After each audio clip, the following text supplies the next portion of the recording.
Afternoon, everybody. We are quite frustrated right now. We keep saying that the coming election is about a contrast for America between common sense and crazy. And you just saw it on display here once again. For the third time now, almost every Democrat in the House, except for 4, voted against the bipartisan, bicameral Department of Homeland Security funding bill. It would reopen DHS and reopen and get our airports running again. And they did that for one reason, because they are trying to protect criminal illegal aliens. That's what this entire debate is about, and there's no way for them to hide from that.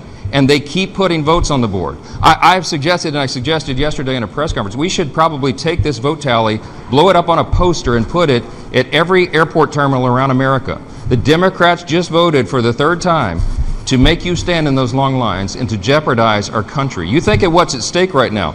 We have noted that the Department of Homeland Security is the 3rd largest department of the federal government. We have 10 agencies in DHS.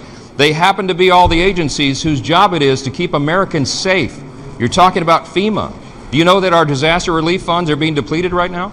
You're talking about TSA. You're talking about the Coast Guard. They're not getting paychecks right now, and that's why we have all this calamity and all of this danger. So the question for the Democrats right now is, it's a serious question. How long is this going to go on? Are we going to wait till somebody brings a firearm on a passenger airplane? Are we going to wait till we have a natural disaster that we cannot take care of?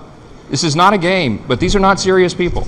And they have demonstrated once again that they are putting the welfare of criminal illegal aliens above American citizens. We are mourning the death of Sheridan Gorman, a young college student from Chicago who was murdered by an illegal alien because of Democrat policies.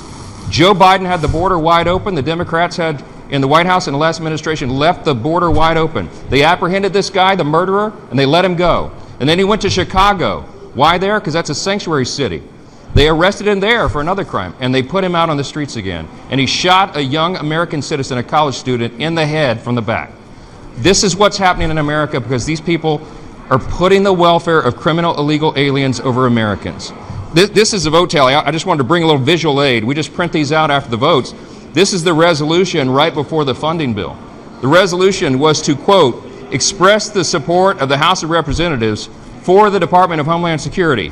Here's your vote tally, okay? Every Republican obviously voted yes. Democrats, 187 Democrats voted against a resolution to support the Department of Homeland Security. Here's a real profile in courage. 13 of them voted present.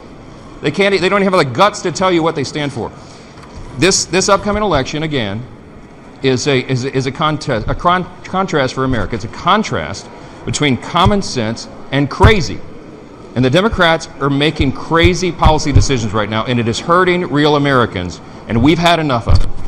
I'll take a couple questions. Mr. Speaker, Senate Majority Leader John Thune just sent what he called the last and final offer to Democrats. It would fund DHS except for enforcement and removal operations for ICE. If the Senate is able to pass that, can you get it through the House? It's a really good question because we have now, again, for the third time, we just funded the entire Department of Homeland Security. I understand what the Senate's doing. John Thune, Leader Thune, is in a terrible situation because he has Chuck Schumer and the Democrats over there refusing to take care of business and do their job. If they break away that subset, I suppose we'd have to fund it through reconciliation and find some other means. But it's a shame that only one party on Capitol Hill is willing to fund all of the security and safety of the American people. We cannot believe it's come to that, but it has. If the Senate gets that through the Senate, will you put it on the floor? We'll have to see. We have to solve the problem, and it's very sad that Democrats are not interested in doing that. Mr. Yes. Speaker, does that mean that you're not in favor of breaking the DHS funding bill apart, just funding TSA, just funding FEMA, having individual votes on each section? We have never been in favor of breaking the bill up. Why? Because it's one of the 12 separate appropriations bills that is the most basic function of Congress to fund the government. And we did it in a bipartisan, bicameral manner. Remember, the contents of that bill were decided upon earlier by Democrats until they decided to hold the American people hostage in their long lines at the airports and with the safety of everybody on the line to make a political point. It is shameful. There is no way for them to defend this to the American people. And breaking it out I think it puts an exclamation point on what they've tried to do here. It's shameful. So many people have been through so many hardships because of this nonsense, and what we're concerned about is people may actually be hurt. More people harmed by criminal illegal aliens that are being protected by the Democrat Party, and we're sick of it. Speaker Johnson.